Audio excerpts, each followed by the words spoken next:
Good afternoon, everyone. Happy Friday. Really pleased to introduce this week's guest speaker, who unfortunately couldn't join us in person, but is gracious enough to join us remotely.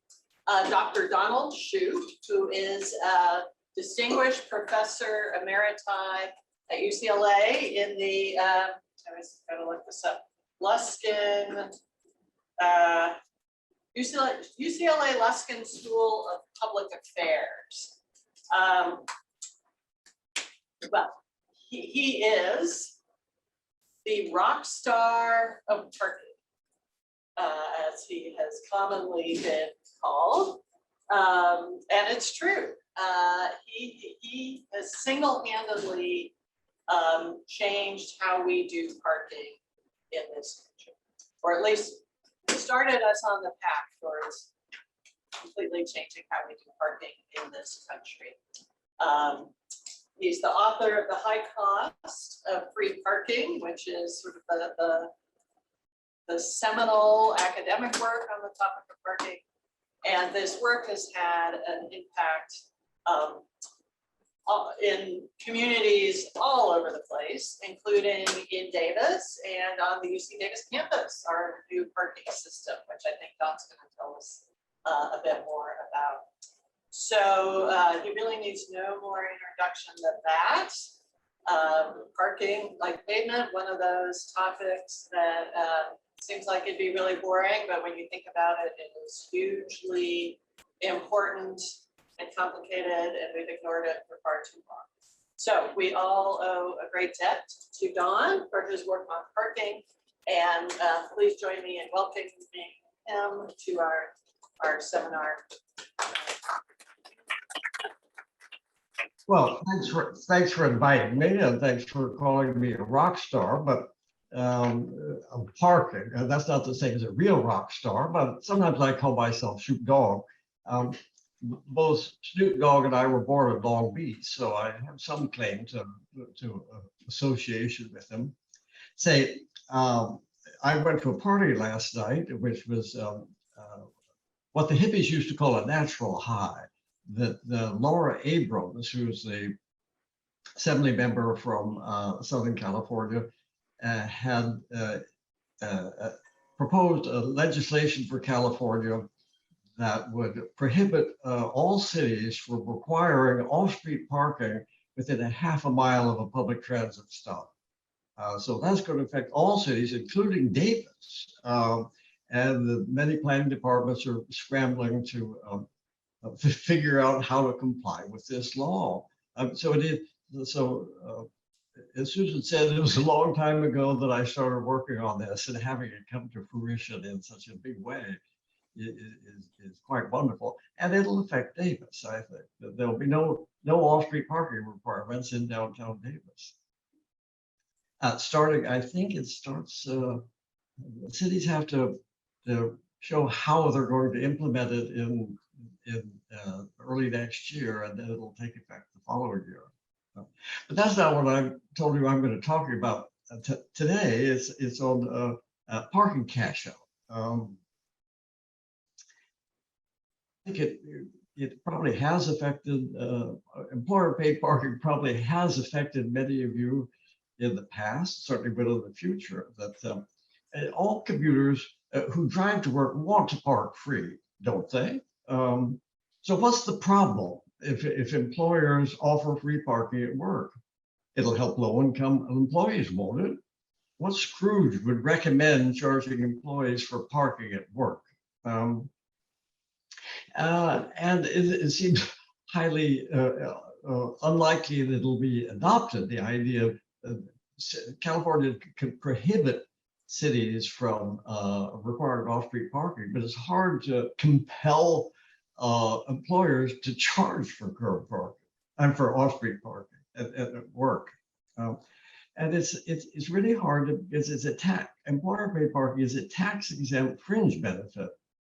And it's very hard to take away an income tax exemption that millions of people, maybe 100 million people enjoy, is getting free parking at work and not paying any tax on the benefit. The problem is that the tax exemption for free parking at work creates three big problems.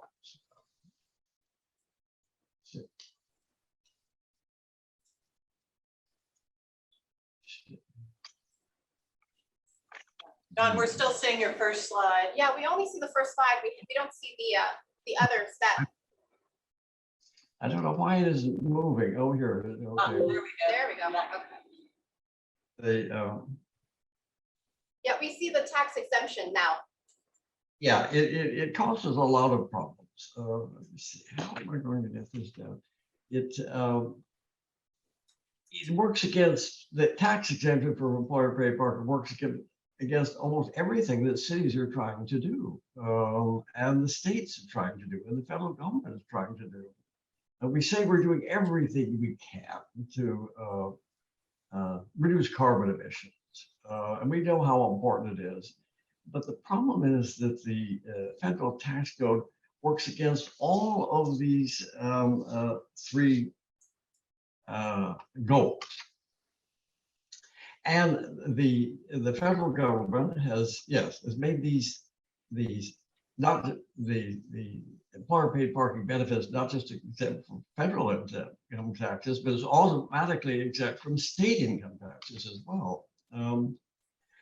And so it subsidizes solo driving to work. If you can park free at work, it's a real temptation to drive to work if you have a car. And it helps free parking at work helps to explain why 81% of American commuters drive to work alone. And it is really something that everybody has chosen in a fair market. If the employer offers free parking, why not take it? So it creates really big problems. It increases the number of cars driven to work by about a third.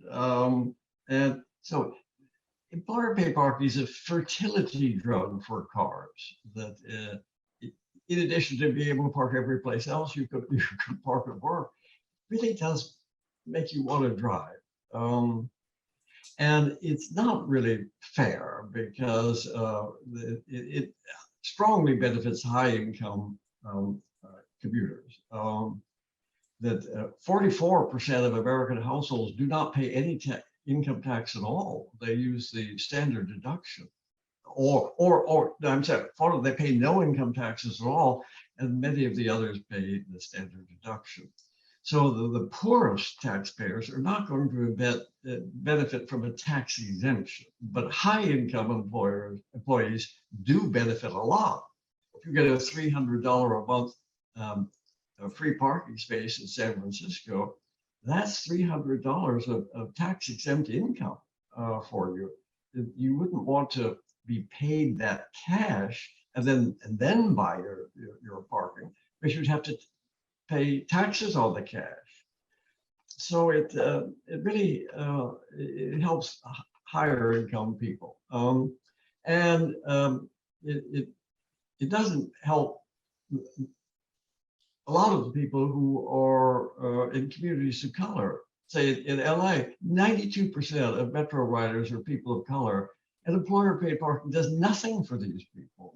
And even if they did drive, the tax exemption wouldn't help it. So it's very hard to defend the federal tax exemption for employer paid parking on the way that it's fair, or that it furthers our other goals that we have as a nation and as a city. So I think that he's led to this incredible ubiquity of employer paid parking. It's the most common fringe benefit of all, much more than health insurance or pensions. It's the biggest. It's the biggest fringe benefit that the government offers, and that is why so many people drive to work. Some of them are carpooling. Carpools also get the subsidy. So, And 91% of commuters' cars have only one occupant. So why go to the hassle of trying to find a carpool if you can drive alone and park free? And they park free regardless of how old they are, or men or women, or education or residence, anything. Everybody seems to be able to park free. And Pete Marwick, the accounting firm, estimated that the parking subsidy for commuters is about 1% of the gross national product. So it's a big deal. And then there's the demographics of people who travel to work, that regardless where you are in the education or income or ethnicity, that most people drive to work. I suppose that looking at the bottom, the people who most likely to work, drive to work, are white, and then Latino and Asian and Black commuters are the least frequent solo drivers. And it got nothing to do with your gender or anything else, that if you drive to work, you're going to park free. Largely, I think that what's the lowest, look at the bottom, it makes you wonder about going to graduate school at Davis, that if you're less than high school, you're 99% likely to park free at work, but graduate degree is only 87%. Does that mean that higher education means you're less likely to be offered free parking at work? Well, to some extent, if you work at a university, that you always pay for parking on campus, because universities can't really give free parking to students or teachers. At least in California, the state constitution requires that parking at universities be a self-financing operation. I think it's also the reason why the automobile commuters park to work is so high for low-income people and for less than high school, is if you're not offered free parking, you'll probably take the bus or bicycle or walk or something like that. So it looks as though that most of these people who park free at work are low income, but it doesn't mean that low income people are more likely to be offered free parking. It's just they're less likely to drive if they're not offered. And it's a worldwide problem. It seems everybody wants to park free at work. And even in Switzerland, which is in many cases, I think people think is the best transportation in the world, that over half of employees park free at work, and the employer, less than half of employers park free for just 59% of their employees. And discounted transit passes only 19%. So we're not the uniquely bad, but I think it's probably that we're probably the leader in employer paid parking. And it's hard to get rid of employer paid parking. Another reason, because that parking is very much a status oriented thing. Here's the sign on a parking space on the Berkeley campus, that if you win the Nobel Prize at Berkeley, you could point to the parking space that you want to have. It doesn't say that Professor Towns or Mr. Charles Towns won the Nobel Prize, but everybody at Berkeley knows that's what it means. So I think that it's the higher income employees get the better parking spaces. And at a place like Davis, I'm sure that the chancellors and the deans and the full professors get the best parking spaces. I'll come back to that at the end, because I think Davis has a wonderful new policy that I'll talk about. And the employer paid parking, it seems generous, but it's a matching grant for driving to work. If you buy a car, pay for the gasoline and spend the time, if you're willing to spend all that money for a car, the university is willing to match it with a free parking space. So a matching grant, of course, encourages people to do things. And that if you don't drive to work, you don't get a subsidy. Why should I subsidize somebody who's not who doesn't drive?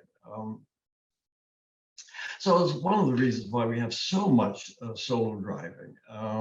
Public transit is a healthy, it has a reputation to be heavily subsidized, but parking subsidies are misunderstood, and they're understudied, and they're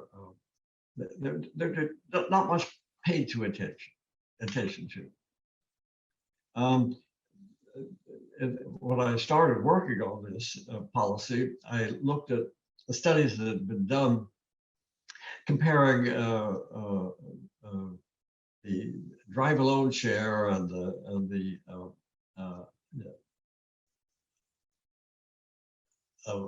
solo driver share, and whether the employer gives free parking or not. So with the first one was the first one I ever saw. It was done by graduate students at USC in 1969 at the Civic Center of LA. And then they compared two, a federal building and a county building in the Civic Center. And the federal government didn't give any subsidies to anybody, and the county gave free parking. So where the driver pays for parking, that's the federal government building, is 40% of the drivers drove to work alone. And in the county building, where the employer paid for parking, 72% of drivers drove to work alone. So as long ago as that, people have known that employer paid parking has a huge impact on how people get to work. That there were other studies that I'm at the bottom, it's summarized the average, unweighted average of all of them. So it leads to 25 percentage point increase in solo drivers work. That is, it draws 1 out of every 4 employees into solo driving. I like the study in Ottawa. That's the second one. The second study that when the federal government in Ottawa began charging employees for work, there's a before and after. When the employer paid for parking, 35% drove to work alone, and afterwards, just 28% drove to work alone. One of the funny things was that more women began driving to work. And that's, I think, because parking is usually given away in a hierarchy, and the higher status employees got the free parking. And when they started paying for it, many of them said, well, that's not worth it. I'll give up my space and ride the bus. And more women said, oh, I'll take it. They weren't offered the parking before, but they were willing to pay for it. And 2 of the men began ice skating to work, which I don't think would work on Davis or LA. So this just summarizes all those studies that if the driver paid for parking, 42% drove to work alone, and the employer paid, it led to this big increase in solo driving when we're all trumpeting the fact that we want to reduce solo driving. And here's a study that was done in Los Angeles with an amazing data source where we knew whether the employers offered their free parking or not, and we knew what the commuters did, and we converted it to how much of the subsidy per day that was. So if you park free, that the red line is that 70% drove solo, and as you increase the price, the solo share went down. The carpool share went up a little bit, but it's mainly transit that went up. Obviously, because downtown LA is better served with transit. And then there's another thing that free parking draws people away from, and that is called slugging. I don't know if you don't have it in Davis, but it happens in San Francisco. It started out in Washington, D.C., when there were high occupancy vehicle lanes, and the HOV lanes went much faster than the non-carpool lanes, free lanes. And what happened, without anybody planning it, without anybody talking about it, that many people began standing at bus stops, and solo drivers would pull up and offer them a ride to downtown Washington so they could have share the ride and ride in the HOV lane. And this became very popular, that the driver gets to go into the HOV lane and the passenger gets a free ride into Washington, D.C. It also happens in LA. And it happens across the Bay Bridge in San Francisco, I think. And this is much better than the charging for parking is much better than most TDM programs. The employer sort of trumpet their TDM programs, but here's one in downtown that Marty Wax, as you probably heard his name, looked at, and the market price for parking was $100. A solar driver would pay $100. Well, the market price, anybody who wanted the car would have to pay $100. So the employer said that, well, we'll give $50, we'll charge $50 for a solar driver, $25 for a two-person carpool. If it's a three-person carpool, they get to go in free. And they were so proud of this policy. But when you look at the subsidy per employee, the solar driver gets a $50 subsidy, and a three-person carpool gets a subsidy of $33 per employee.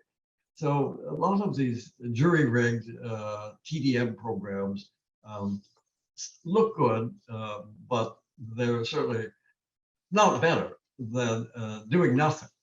If they just said anybody who wants to drive pays $100, that would have much better effect on the share of drivers who drive alone.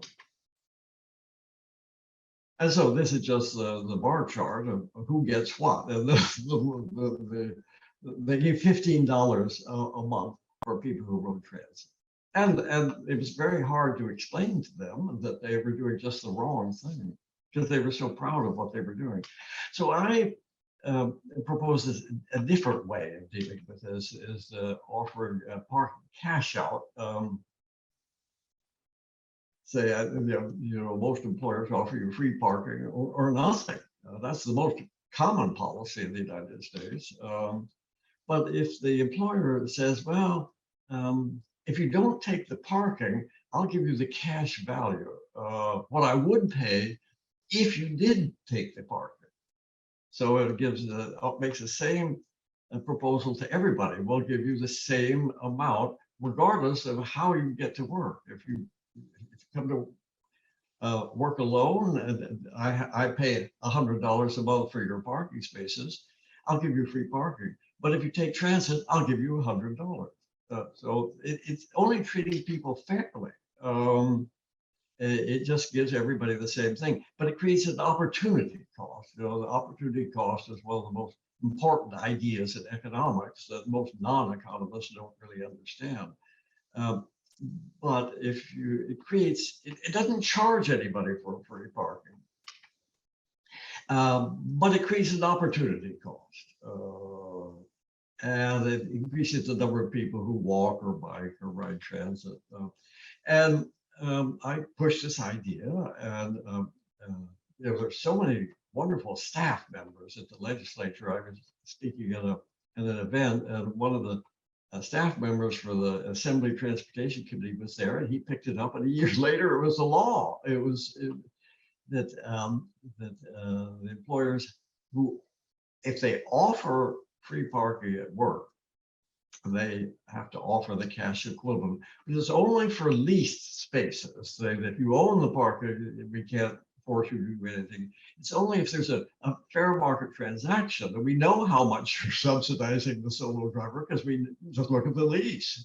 And it's only for firms with more than 50 employees. Why 50? Nobody knows, but you think it'd be simpler for smaller firms. So this opportunity cost is subtle. You don't tell the employers, so they understand it very easily. They know that if I take the parking, I don't get the cash. And when offered this, some commuters, they cash out and begin to ride public transit or carpool or bike. And in surveys we did, when the park and cash out began, many people began talking to their fellow employees, said, "What, do you want to have a carpool? You know, shall we carpool? Because if you split it, you'll get the subsidy. If it's a two-person carpool, each person gets half of the subsidy. And of course, if you bike, you get the full subsidy the drivers get." And the Air Resources Board, which is responsible for enforcing the law but has never done it, that they did do wonderful research, including paying for my research. Instead of enforcing the law, they gave me money to study what the effects would be, and they put together a information guide that says, are you subject to the law? Well, you have to have over 50 people, and you have to be in an area where the air quality doesn't meet state levels, which is just about everywhere. And do you subsidize employer parking? You have to ask yes to everything.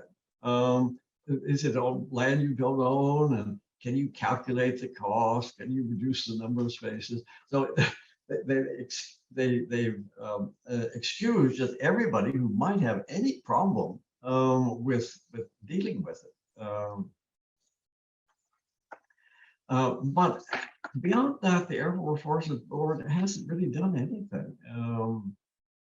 Even though there are a lot of advantages, every commuter gets a new choice that they didn't have before. The solo drivers have a new choice, and it really rewards every alternative. You can work closer, live closer to where you work, and walk. Yes, you could take the cash and use this as a rent subsidy. I'm talking to people who do that. They pay a higher price to live close to downtown LA so they can walk. And so that reduces vehicle trips. It doesn't reduce trips. This is trips to work, but vehicle trips, it treats everybody equally. And it especially helps low-income workers who are less likely to drive to work. The people who don't, the bus riders now get nothing. Most of them are low income. So they are the main beneficiaries. And it doesn't cost the employers very much. I mean, because if somebody turns in turns down a parking space, they save money on the parking. So, and the most important thing is politically, it removes the opposition of employees to charging for parking at work. Nobody can say, don't do this. I don't want to pay for parking, because the solo drivers can continue to drive to work free. And one of the students in my class wrote this thing for the class that we have a transit score, is about a boyfriend's transit score of 100. He could easily walk or bike or anything. But if he drove to work, and he got a subsidy of $20 a day. So it would yes, it would invite people to live closer to work, and it would subsidize their rent there. And as I said, the ARB gave me the money to study this policy, and I got data from the SCAQMD, which forces every employer to submit a trip reduction plan, a TDM plan, saying what they do and what was the commute share.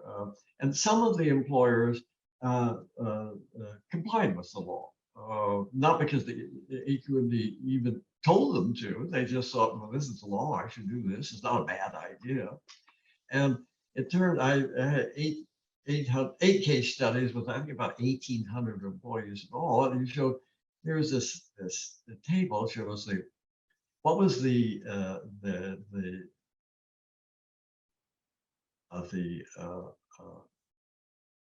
commute subsidies before and after cash out.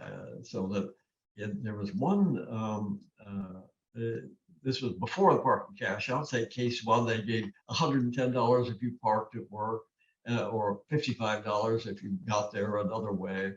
Say case 3, they gave you $100 if free parking worth $100 if you drove to work and nothing otherwise, and it varied a lot. And then parking cash out, and so that say I think the case study 1, the way they complied was to stop subsidizing solo drivers. And said anybody who's not a solo driver could pay, we'll give you $55.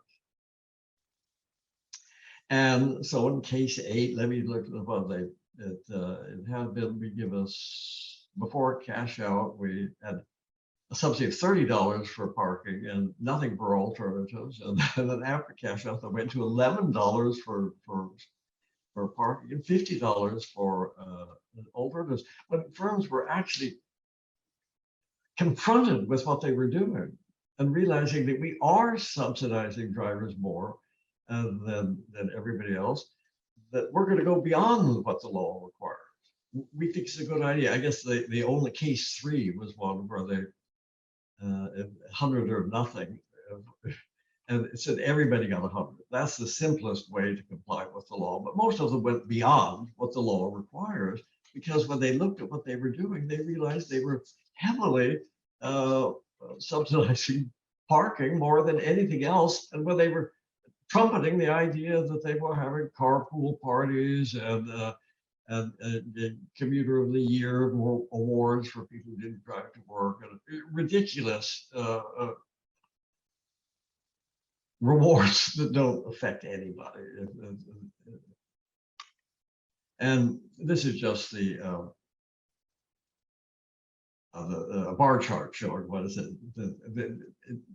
Increase their subsidy per employee by $2 a month, because when you offer parking cash out and not everybody drives to work, you're not saving money if a lot of money if the employee doesn't take the parking. So I think yes, you have to start subsidizing people who weren't previously subsidized. So it increased their average subsidy from $72 to $74 a month, because they reduced the subsidies to the solo drivers. So on average, they reshuffled everything, and it turned out it cost them a little bit more. But the employers were not burdened by this. And I guess these are a lot of numbers. I send you a PDF giving all of this. You don't have to note anything down because it's all of this PDFs that I sent you. But look at the lower left about the solar driver share before and after parking cash out. And 76% of the drivers drove to work alone before cash out and 63% afterward. It's not a huge change, but it is a 13% reduction in the number of solo drivers, 13 percentage point reduction, which is pretty hard to do in any other way.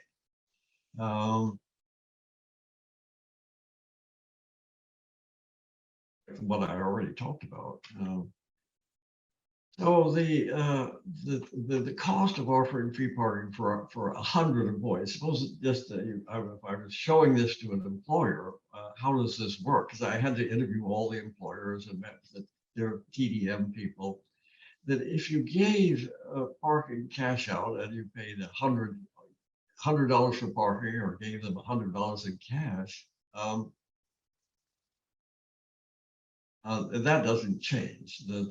But suppose it increases the number reduces the number of, you start out with 90 people drove to work and 75, let's see, per 100 number of employees, you have 100 employees and 90 of them drove to work before cash out, 75 of them drove to work afterwards, and the number of employees who didn't drive to work rose from 10 to 25. So now you're going to have to pay those people who were previously taking the bus and who get cash. So there's a cost of treating people equally if you're not going to reduce what you give to the solo drivers. So it increased the employer's cost by 11%. If they didn't redistribute the money, but they just added on for people who were previously not getting anything. So this is I suppose the easiest way to explain what happened is the solo driver share fell 13 percentage points, and most of those people went to carpooling, not transit. It increased transit ridership by 50%, but it starts out as so low, it's not that much. And a few people began walking to work and bicycling to work. It was mainly a shift from solo drivers to carpools. Remember, all of these people work for the same company, and they can, or the same companies, and they can coordinate with the person at the desk who might say, well, yes, I'll pick you up on the way to work. And here's the mode share in all of Southern California over the same period. Nothing changed. So it isn't because gas prices went up or anything else changed. And I interviewed all of the 8 employers, and it was quite enjoyable. And they explained how it worked, because the AQMD wanted to make sure that they wanted me to ferret out anything that was any difficulty for any employer. Well, the case student, these are quotes. The employees think it's fair. The employees liked it. So if we move to cash, we've got a good response. Of course, I would recommend it. Cash is always a good incentive. I agree with that. Any economist would agree with that. People like the idea. And in the law firms, they said that all law firms have environmental practices now, or all the big ones. And the TDM people said that, yes, the employees came and asked her how it was going. Because they felt better about the company, to think that it was being part of the solution and not just a part of the problem. And so it was important to hold harmless all the people who are now benefiting from free parking. And since most people benefit from free parking, you're not going to be subsidizing a whole lot of people with this cash out thing.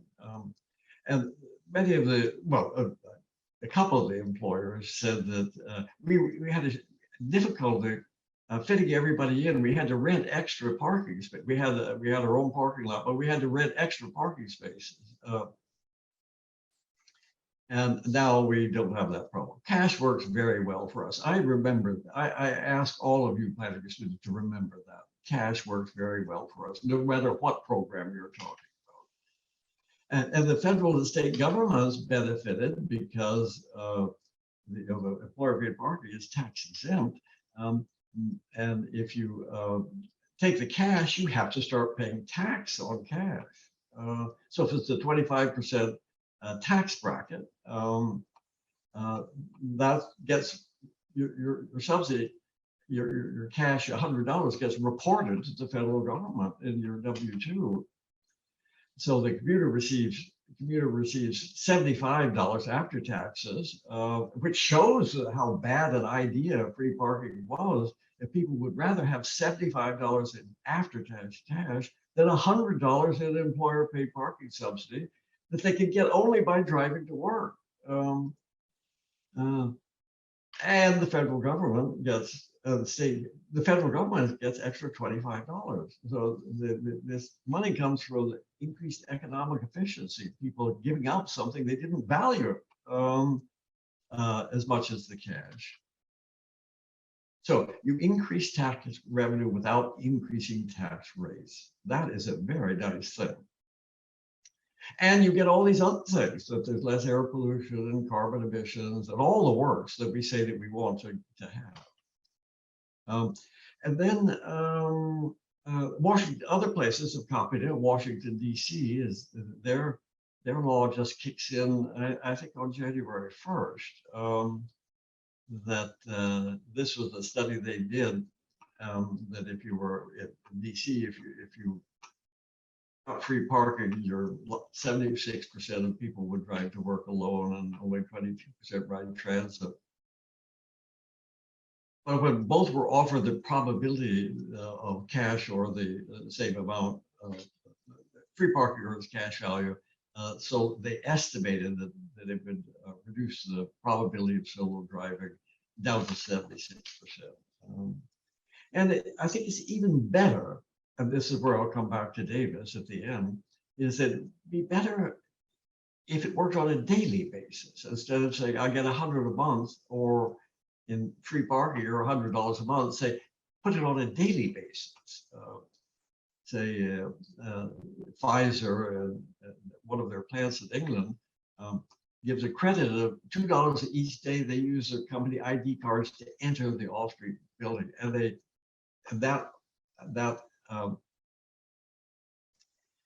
have to pay £2 on the £2. They have to pay £2 if they park in the company parking lot. But then when they use their card to get into the building, they get £2 back. So they're just equal. But if you came by bus, you got £2. So every day you roll out of bed and decide, well, how should I get to work? You know that you pay at the end of an automobile trip, but you don't pay at the end of transit or bicycling or carpooling. And I think one of the key things that we really have to focus on, and it's sort of a pre-buttal to people who say that this is unfair, that here's the commute won't share on the vertical axis and the ethnicity on the horizontal axis. So I think in the whites, this was, when I did this, there was about, what is it, 34 solo drivers for every public transit rider. And look at the Black community. Many more of them ride transit and fewer of them drive to work. So if you're thinking, is parking cash out fair? It would be hard. I think it's much fairer than what we're doing now, and not even noticing. That's the nice thing about parking for an academic, is that nobody was paying any attention, and here I was beavering away on my own for a long time, and people thought that parking was unimportant or too low status for academics to study. So I was bottom feeder for about 40 years, but there's a lot of food down there. This is all very simple. Any of you could have done exactly what I'm talking to you about. And there are other things that could still be done. So I think that it would end discrimination in commuting. It's still very high, and this ratio. But more Blacks are driving to work solo, so that the difference in ratios is not so much as it used to be. But if you give an equal benefit to all people, you automatically avoid discrimination. Any kind of discrimination by age or income or gender or whatever you're interested in, the parking cash out is much fairer. Rhode Island has a similar policy, but when I started debating on this more in the social media, I got into a knockdown, drag out fight with a guy called Randall O'Toole, who was often wrong, but never in doubt about anything that he said. And I was saying that using Cato as the example, their headquarters in DC, they gave a far bigger subsidy than giving free gasoline. Yeah, free parking is worth more than free gasoline. That's true of many places, many employers. Would you rather have free parking at work or free gasoline for the trip to work? So the cost of parking in a commercial garage is $343 a month.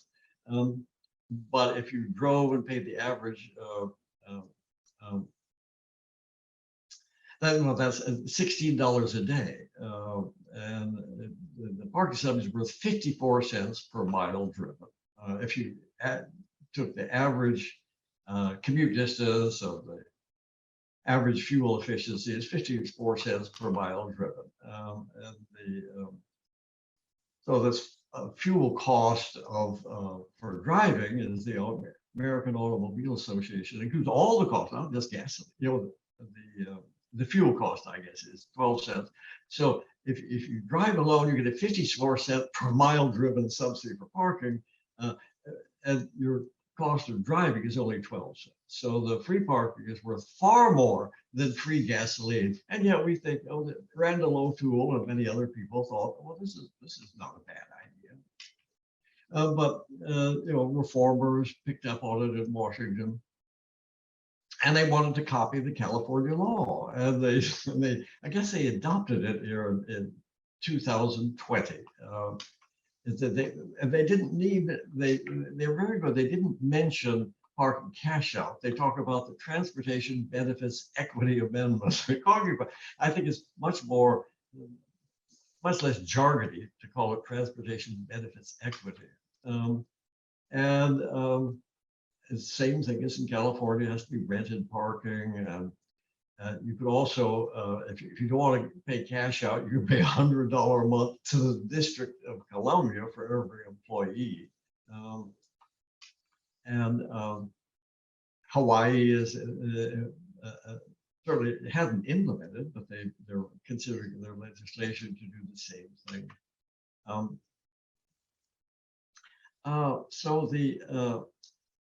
One of the questions that people had was how do you measure the parking benefit that has to be cashed out? Well, the Internal Revenue Service has already defined that. It's the value of the parking subsidy that would occur in an arm's length transaction to obtain parking in the same site. How much you would have to pay if it were a commercial transaction. And it exempts a number of, the IRS exempts any parking that is free to everybody rather than just to employees. So the high point for me now was that the federal government began to be interested in this. Here's the definition of free parking at work: a parking subsidy, which is qualified means qualified as a transit benefit that is tax exempt, is parking provided to an employee near the business premises. And what I added was 22 words and said, suppose we adopt these new 22 words: if the employer offers the employee the option to receive in lieu of the parking the fair market value of the parking. That is, it's qualified as a tax exempt fringe benefit if you can cash it out. If the employer doesn't offer cash out, then the benefit is no longer tax exempt. So it would give everybody the incentive to say, well, we can do what we want, but it'll be a lot cheaper if we offer parking cash out. And so it was picked up by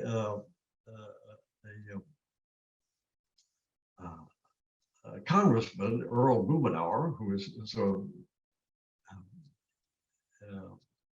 he never passes up an opportunity to subsidize bicycle commuting. And here it says that this was before it was entered into the code, is that to stipulate that parking benefit is not a qualified parking fringe benefit unless an employer offers employees the option to produce a cash benefit in lieu of the parking benefit. Can you think of a simpler federal law? They're all filled with jargon, and it goes on many pages with all the, but this is a very simple amendment. And then here is the bill, I think that, yeah, up there is Mr. Blumenauer introduced the following bill, which was referred to the Committee on Ways and Means. He's a member of the Committee on Ways and Means. And it looks as though it's just one sentence yes. Well, it's, so let's say section 1A is that it just, puts in those simple words. Can you think of so many, such a simple change that would make such a big difference? Now, the Congressional Budget Office or another agency, I think, has to summarize the bill, not in the congressman's language, but in what they think is a sort of a professional,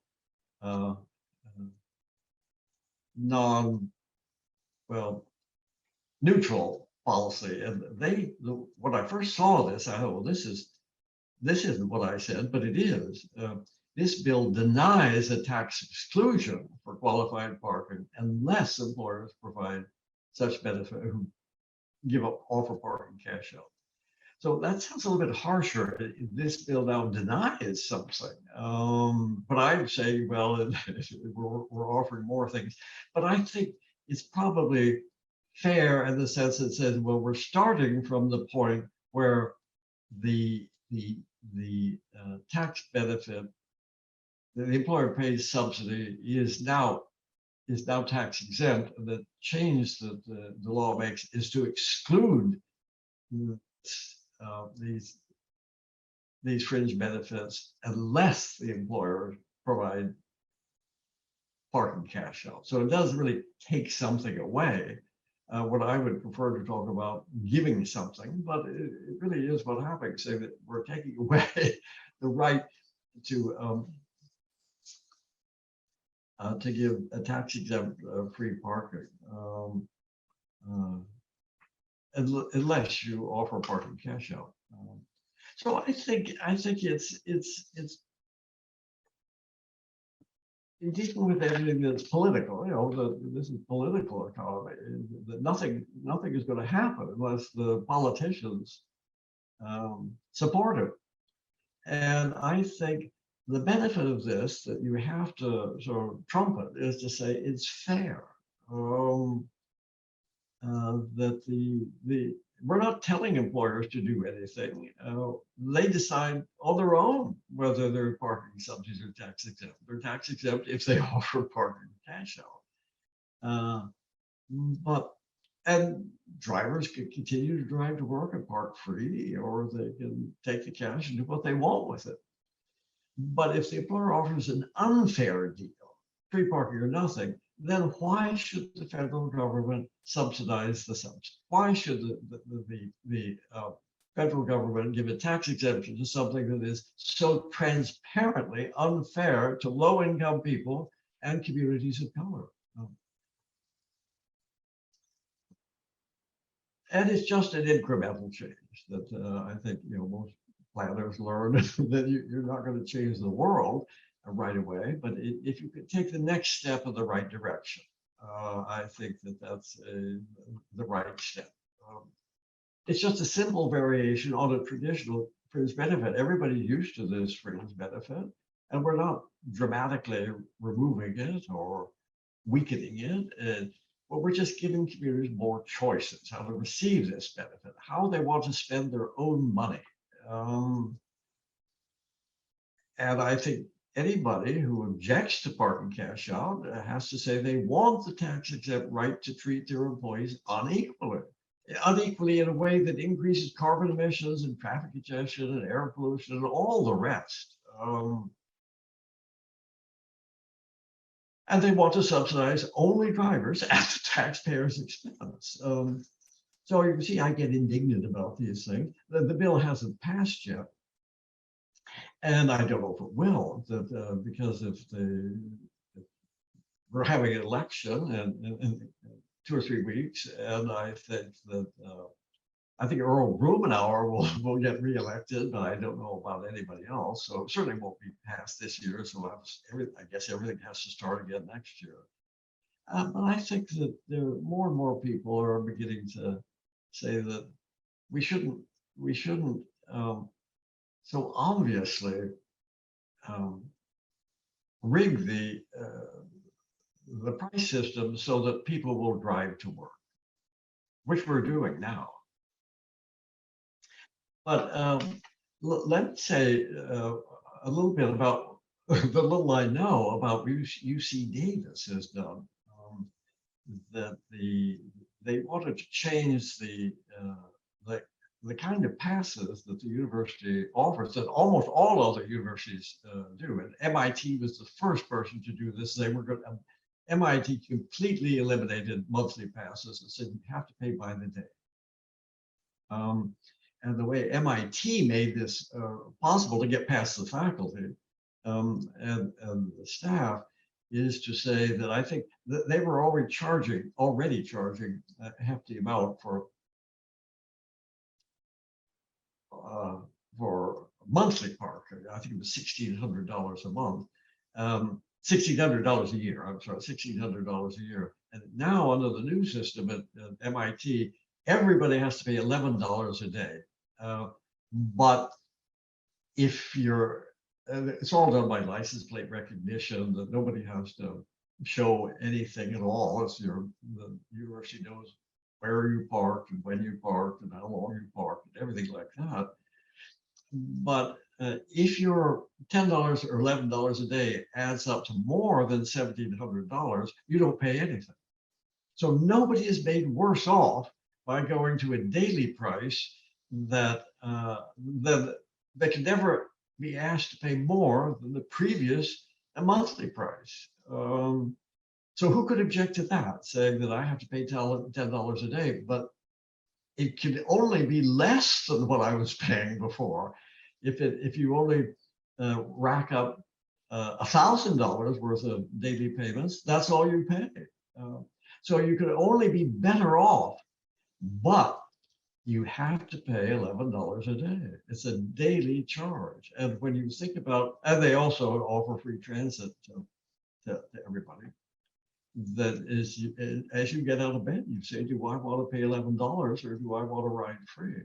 Because there are many people who don't go to campus every day. They're not like staff members, professors. They don't go in the summer and they don't go on a lot of days anyway. They stay at home or they go traveling. And so the professors are certainly much better off because they're not 9-to-5 employees. And the students are better off too, because I think it's a much better way. But let's look at what Davis did, is that they A+ reservation parking. I think that I'd like to have that the next time I visit Davis, but it'd be $15. But the others are more moderate, say the A zone. I think that must be employees only. Yes, that's right. So it's a $4.60 a day in the A lot, and I don't know where that is. I should have looked it up. But you see, the A lot is the best lot, and but the non-affiliates, they can park in the A zone after 5 p.m. It's $15. And then look at the C+ zone. I guess that must be the best zone for non-faculties. I'm sure the high status people get the A zone, but the C+ zone is $4.60 a day. That must be a good lot. And C, if you're willing to walk farther, you pay $3.50. I don't know where the F zone is. That's Siberia, Davis, I suppose. But it's just $1.75. So it isn't just, there's a good incentive to not to drive, but it gives an even a bigger advantage that if you're early and like to walk, you can park in the F zone for $1.75 a day, and you can walk. But if you're in a hurry, if you're late to class or something like that, and you're willing to pay, you could save on walking time by parking in the C+ zone. So it's like congestion pricing on the road. The congestion pricing on the road, at least here in Southern California, they found most of the users are doing this not because they're rich, but because it's an urgent situation that they're desperately short of time, and they will pay the higher price. So it turns the parking system into a sort of congestion pricing system. That it saves money for people who are willing to park outside and walk farther, and it saves time for people who are in a rush. And that is what congestion pricing does. So I think, I hope some of you will be studying this, telling me more about it. I think you have your annual transportation surveys, you'll be able to find out how did this affect people's behavior. And I think it'll have a big effect. It's not parking cash out because the university already charging people for parking, but it could be for a similar company that does offer free parking, and they could cash out on a daily basis. Every day you don't come to work in a car, but do come to work. Every day you do come to work, but without a car, you would get a daily subsidy. So I think that the gist of about everything that I'm talking about is that we should subsidize people, not parking. It's a simple idea. Well, that's about all I know, so I better stop. And I'd be happy to answer any of your questions or hear your comments. Thanks for inviting me.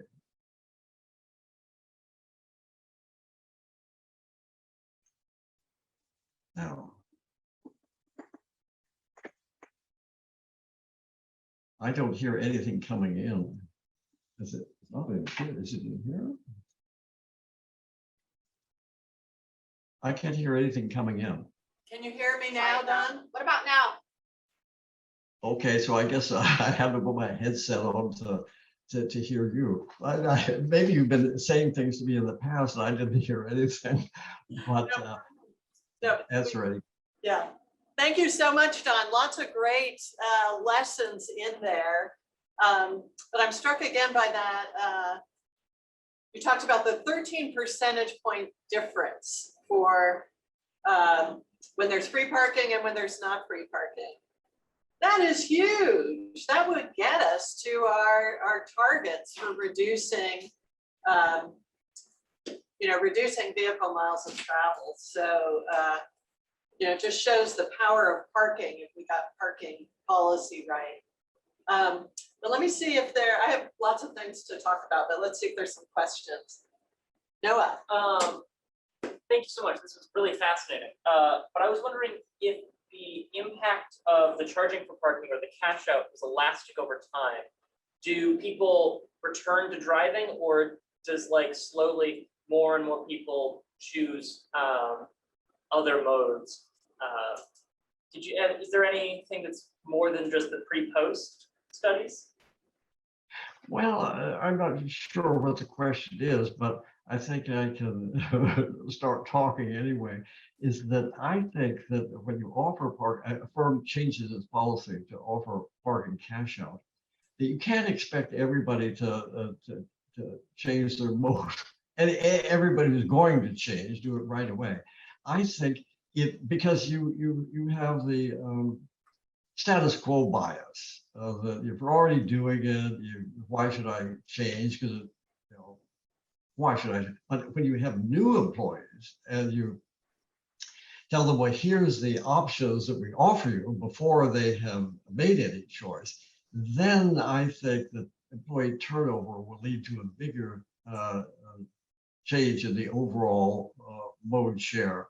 And I think that the employers I talked to said in their recruitment, they all emphasized parking cash out to say that it helps hire employees because it's a benefit that they weren't offering before, and it won't cost them very much. And many of the employers said that the employees felt better about the company, about joining the company, because they thought the company was doing something new and fair and good for the employees and good for the environment. So I think that the longer it's been in effect, the more results there will be. More people. Well, I'll just tell you one thing that one of my students said that his girlfriend had worked at a law firm, one of the law firms that I studied in downtown LA. There were three of the firms were law firms, and when the law firms tend to obey the law, and when this law firm changed its policy, and I think she became eligible for $150 a month cash out. She had lived in the San Fernando Valley and driven to work, and when she got the oh yes, and then she moved to a more expensive apartment 4 blocks from work. And she used $150 a month as a rent supplement. And so my student, who was her boyfriend, criticized her for paying, why do you live in that place? The rent is so high. And she said, well, I figured I could stop driving to work and get this $150, and I'm willing to pay a higher rent because I have parking cash out. So here's we've gone through incredible urban renewal programs and all kinds of ineffective and destructive policies to trying to get people to live downtown. And here's a way to get people to live downtown without paying anything. So I think it's a much more effective way to have people make sensible decisions about where they live, and that will take a while to have an effect. Does that answer the question? It does. Thank you. Thank you. I was wondering what were the most important challenges and barriers that you find for implementing this strategy, and what your recommendations are for like replicating it into other countries? Well, I'm afraid again I couldn't hear what you were saying, but maybe you could type it out of the question and answer, or you don't have a computer. Well, maybe somebody next to his microphone can repeat it. Yeah, let me try. So what are some of the biggest barriers and challenges to implementing these programs? And then what do you think about disseminating it to other parts of the world, or the possibility of the applicability in other parts of the world? Well, we can't even disseminate it to California because the Air Resource Board has refused to enforce the law. And that they say that this is not what we do. We regulate stationary sources, and it's amazing because the law, the way it was written, is the responsibility of the ARB, and that was passed in 1992, and then the legislature, I think it was 1905 or so, added a new amendment making it easier for it to do it, and then just this year, just a couple of weeks ago, there was another amendment to the law making it very clear exactly what the subsidy has to be. And so that the ARB can't say there's any ambiguity, although there wasn't any ambiguity before, as I showed you that checklist of 8 things so that you can exclude you from parking cash out. So I think that I think there's more interest in among the advocates, the professors, and Susan and I know we're not activists. We don't do much. We just arm the activists. So we provide evidence to excite them and that they can wave it at people. I think that the California YIMBY and Spur and other places like that, that I think this is going to be one of their next things. They're on a natural high in the sense that they got the parking, Laura Friedman bills passed, which some people thought this would never happen. That the state is going to come in, barge in, and tell Davis that they have to remove off-street parking requirements, and not just Davis, but every city in the state. So if something that impressive got through the legislature, I think some pressure on the ARB may cause them to do. I've written to them for 20 years, well, more than 20 years, 30 years, saying, what can you do? And they will. One thing I proposed was to say, just survey all employers with more than 50 employees in the state and ask them this question: do you comply with the parking cash out law? And they would not even do that. They don't know. And they don't know how many people comply or don't comply because they've never asked. And the state legislative analyst had a 60-page analysis of this, of what worked out, and they chastised the ARB for not enforcing the law, and it had no effect. I think but I don't want to discourage the young people to think of how little effect we have on real policy.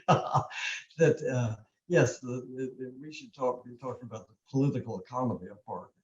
Yeah, Don, I think you need to have a conversation with Dan Sperling, Yeah. maybe.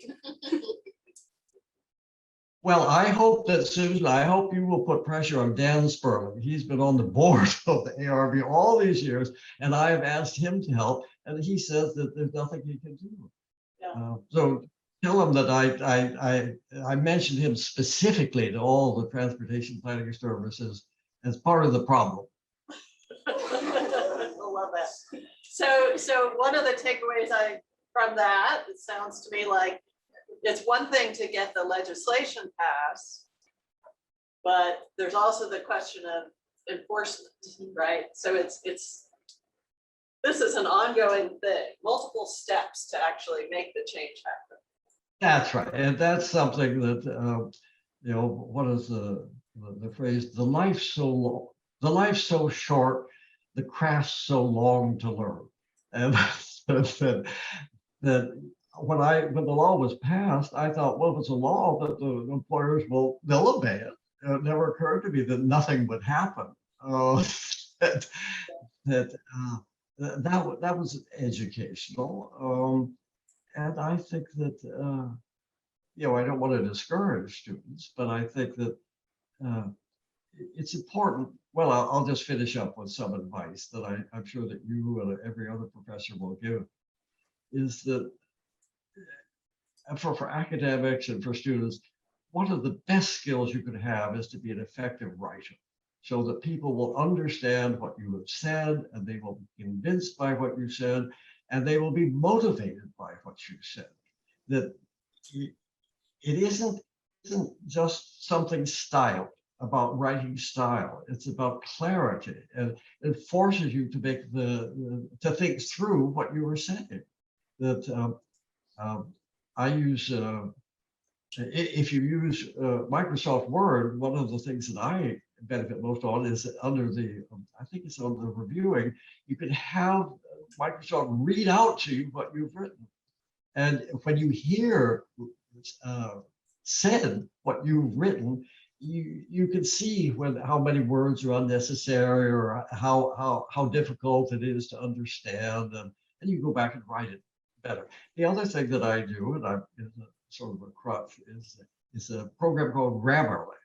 It uses an algorithm to make suggestions to improve your writing. I cannot believe that an algorithm can give me so many good suggestions, and what a very good editor would do. And especially for anyone who's has English as a second language, it would be just a godsend, because you wouldn't turn in papers without grammatical errors or clumsy sentences or anything like that. And it would help teach you what is the right way to do it. And I'm staggered by the idea that the algorithm can do it. So I suppose that it's just a harbinger of how transportation planning will go. With big data is something that everybody talks about now. And if we have big data and we have a way to deal with it, I think it will be much more effective in the future. But first, you have to learn how to write. Well, listen, I'm really worn out, and I'm sure that you've heard more than you need to know. So thank you very much for inviting me, and I look forward to hearing the results of when Susan talks to Dan Sperling. Thank you, Don. I'll let you.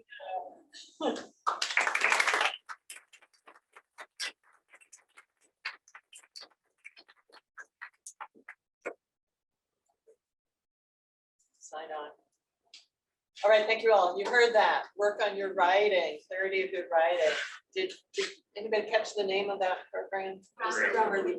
Do you guys use it? Yep. Grammarly? Yeah. Grammarly. I use it. I don't know about this. It's What are we doing? Ukrainian. What? It's Ukrainian. Is Ukrainian? It is. Oh, Yeah, good. support them. Any last questions I might be able to answer, or we can send them to Don? I was sort of curious about how electric vehicles Oh. employee-based subsidies. Oh, like yeah. free charging, discounted bus rate migrating to international. Yeah, that's interesting. Yeah, EVs, which, yeah, get the free charge, yeah, sometimes preferential parking. Yeah, I don't know how he would answer that. But, yeah, I mean, I compare this a lot to, well, I think about the mortgage interest tax deduction, you know, where our tax code in the US has a lot of social policy built into it. And it's the same thing with the free parking, which is essentially a free tax benefit for the people who get free parking at work. So there, again, our tax code has this sort of policy built in, which is actually working very much against a lot of other things. So, you know, how do you undo it that's a big challenge, but it's good we're thinking about this. Amazing. Yeah. On why it hasn't passed, even though it already passed. Uh-huh. I was curious. First, 50. She said, why 50? We don't know. So I searched FMLA covered. Uh-huh. Yeah. So if say you don't have 100 employees, you have 1,000. That means you're gonna spend 120,000 more a year giving this benefit and those $2 per employee. So I think that may be stopping it. But then I said, well, what's the revenue and the profit of a company that size? Yeah. And just on 10%, Yeah. which is probably way more for profit. Yeah. It's 40 million in profit, right? So maybe there'd be ways to, you know, tweak their Yeah, taxes somehow. right. So they don't see like, you know, Yeah. are you kidding me? 120,000 a month. So you can say you're green or something. I don't know. Yeah, and then of course the problem is these companies have built so much parking, like the ones that own their offices, right? But you know, if they're leasing parking for their employees, that's where it's really obvious that they could save a lot of money by not doing this for their employees. But yeah, we have so much parking already built. That's what I'm never quite sure what we're going to do about that.